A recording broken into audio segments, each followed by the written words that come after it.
Hello, this video is about hedging. It's a topic for academic writing, mostly for college writers. I intended for my ESL students, but I hope other people can get some use from it too. And hedging is more important, I think, than most people realize, and especially when you're learning English as your second or third or fourth or fifth language. The relationship between the words and the intention of trying to sound less sure about things might not always be clear. So this video is mostly for you. And I haven't seen this topic in many other academic writing videos or websites or textbooks, so I hope you find it useful. And I've separated this video mostly by grammar category, and I hope that helps those of you in the world who like grammar.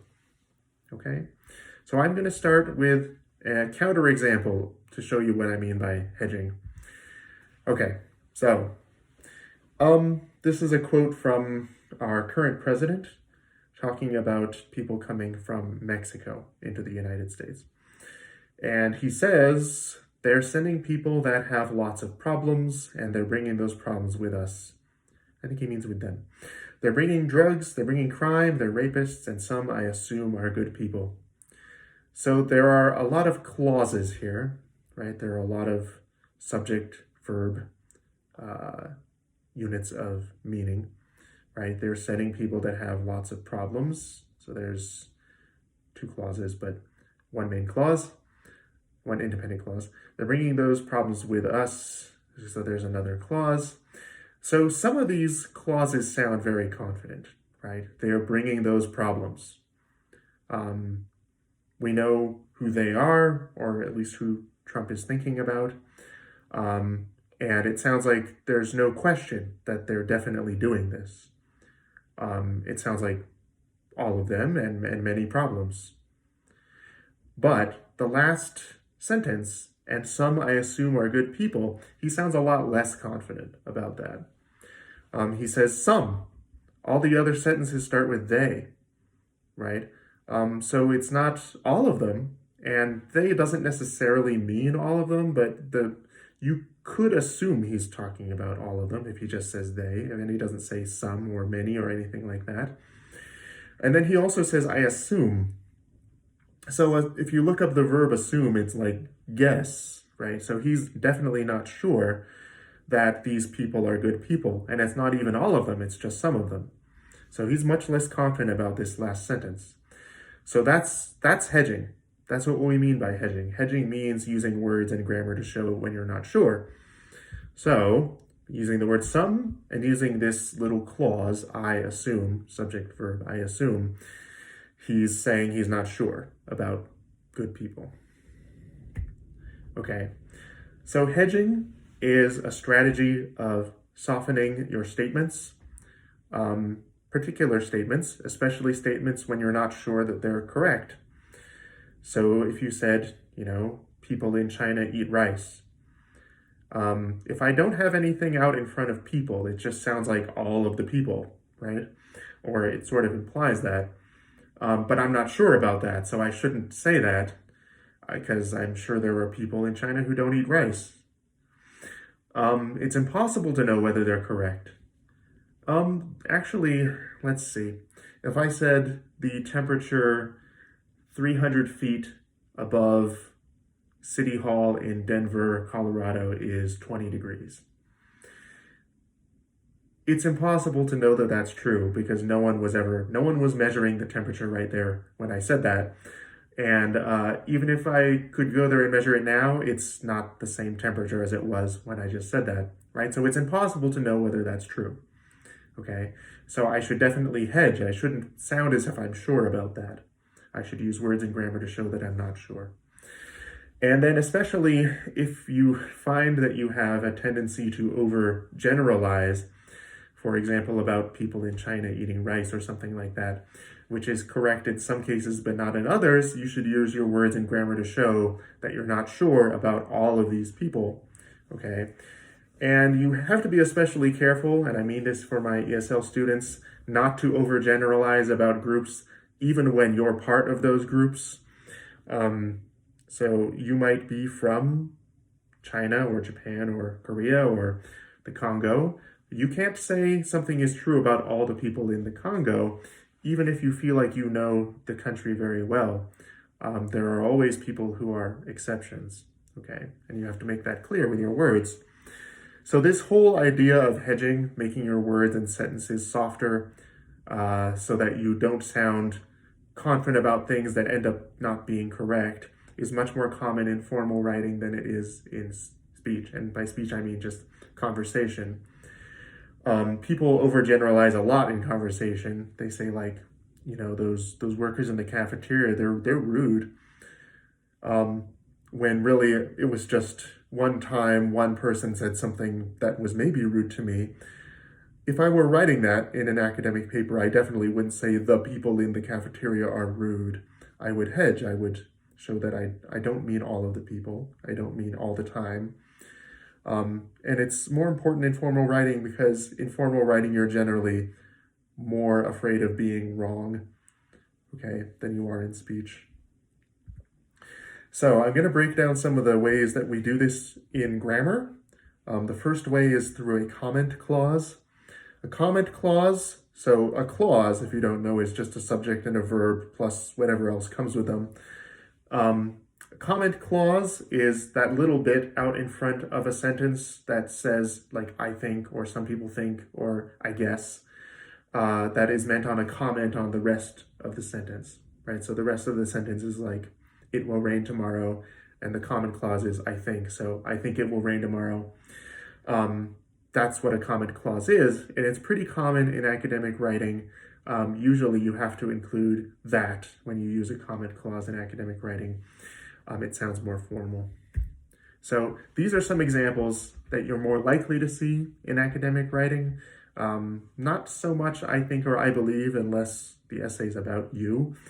But these other ones you'll see even in, academic journals. It seems, for example, it seems that when we're not sure that something is true, but it appears to be true, or it is often said that when we want to talk about a belief that many people have that we don't necessarily believe, but our point is that other people believe it. So in this case, you can do the matching on your own. I'll just give you one. It is often said that the early bird gets the worm, for example. And the comment clause is important here because I want to show that it's not my opinion that the early bird gets the worm, or I'm not saying that that's true. My point is that other people believe that, right? It's a saying that exists in English, okay? So the second strategy is quantifiers. Quantifiers are words, again, in front of nouns. So words like some people, or a few people, or many reasons, right? Words like that, okay? They just show that you're not, let's see, the reason that they work as hedges is that it's clear if you add a quantifier that you're not talking about all of them, okay? So if you go back to the example at the beginning of the presentation where Trump said, like, they're bringing problems, if he had said, some of them are bringing problems, it still wouldn't be a very nice thing to say, but he would be more technically correct because it changes the meaning of his sentence from 100% or probably 100% to some. Some is any number more than one, okay? And that's softer because the number is smaller, right? And it prevents overgeneralizing especially about groups of people, right? So this is a very common strategy. Some of these words are not very precise, like some is not a precise word, but when you're trying to avoid just saying something that's not correct, it's better to be imprecise than just wrong, okay? So here's another strategy, modals. So modals are these words like can, should, would, will.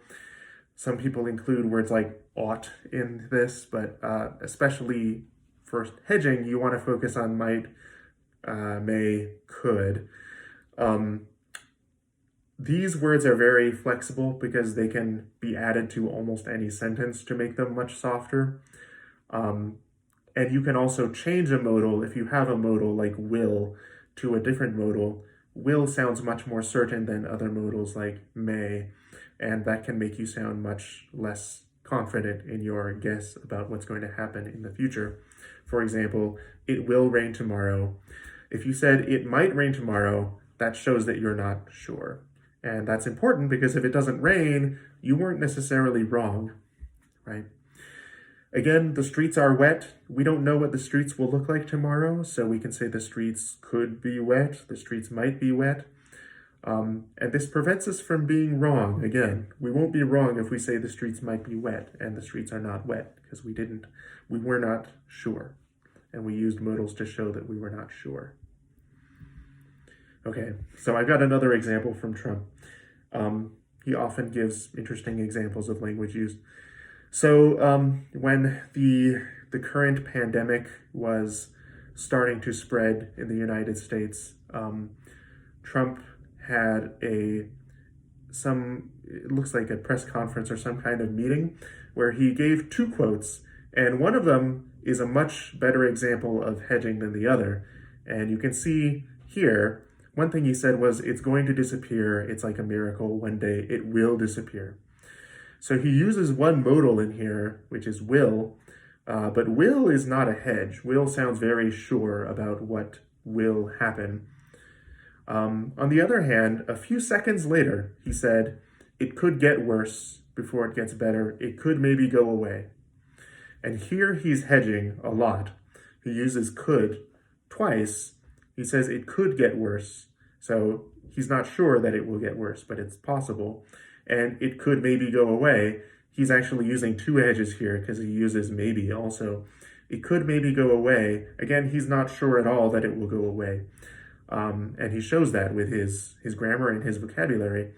So the second example of it could sounds much more responsible than the first example of it's going to, because the first one sounds much too sure, and as we know now, he wasn't right about that. So the second example was much more responsible as an example of public communication from a president. Okay, so I'm going to go through two more strategies very quickly. So this is a little quick and dirty.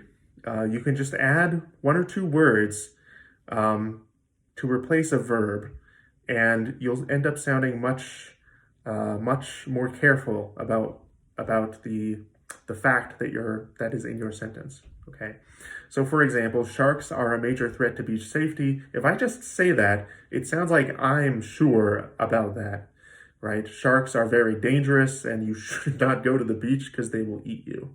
Okay, but if I use a passive construction, that's a little bit of grammar meta language, but it means phrases like, for example, sharks are considered, right? It means people consider those sharks to be a major threat, and I'm not saying who those people are. It's a sort of a miniature version of passive voice here. So sharks are considered a major threat to beach safety. That changes the meaning of the sentence from I think this is true to other people think this is true. Okay, it's a hedge because now I'm not saying this is my opinion, or I'm not saying that I think this is true. And if you think I'm wrong, then you think the writer is wrong. If you think sharks are not a major threat to beach safety, you're just saying those other people are wrong, right? So it's a hedge that protects me from being wrong. It also changes the focus from me to other people. So there are other verbs you can use here: considered, thought to be, seen as, regarded as. Sharks are regarded as a major threat. And this is especially an effective hedge when you don't want your opinion to be the focus of the essay. So if you're, for example, arguing that, this is one reason that people avoid the beach in summer, the focus really should be on other people's opinions, because you're arguing that other people think sharks are dangerous, therefore they stay away from the beach. And it doesn't really matter what I think about sharks, okay? So This replacing the verb, especially the verb is or are, with a passive construction, are thought, are considered, are regarded, is a safe hedge. Last one. You can be more specific in your noun phrase. So the noun phrase is just the noun, for example, sharks, plus anything else that's next to that word that is about that word. For example, like big sharks or sharks with teeth or something like that. So all of that is called a noun phrase. If you're more detailed in your noun phrase, then you're really being more specific about what you're talking about. And that can prevent you from being wrong. For example, if you said, if instead of saying Japanese people eat fish, if you said modern wealthy Japanese people who enjoy sushi eat fish, I'm less wrong because now I'm only talking about those specific young modern people. I'm not talking about all Japanese people, so I won't be wrong when there's that one person who is allergic to fish or something. Okay, so in this, taking the same sentence as the last example, if I said great white sharks, I'm being more specific, not all sharks, okay? Not all sharks. Great white sharks in their great white sharks in their mating season. Again, I'm being more specific about who I'm talking about and when they're a major threat. Okay, great white sharks in their mating season in the southern hemisphere. Again, I'm less likely to be wrong if I'm more specific about who I'm talking about. And again, I'm not sure if this is true or not. I just mean when you add more information to your noun phrase, you're more specific about what you're talking about, and you're less likely to include things by accident that your sentence is not true for. Okay. So last two slides are when you shouldn't hedge. So we've gone over many ways to hedge, and the idea behind hedging is to prevent yourself from being wrong by saying something with great confidence that turns out not to be true. Okay. On the other hand, you don't want to turn your argument into an opinion when the whole point of a paper is to prove that this argument is true.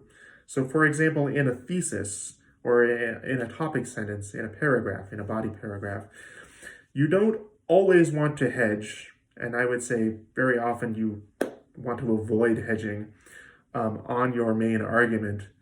The whole point of the paper is to prove that that argument is true, and if you hedge, it's taking away the reason that you wrote the paper in the first place, okay? So if you want to prove it, don't phrase it as if it were just your opinion, okay? And you don't need to add comment clauses like I think or I believe usually in your essay. If you're writing an essay in an academic language course, in college English or something like that, anything in your essay is something that you believe. So you almost never need to hedge by saying I believe. Anything in your essay is something you believe, right?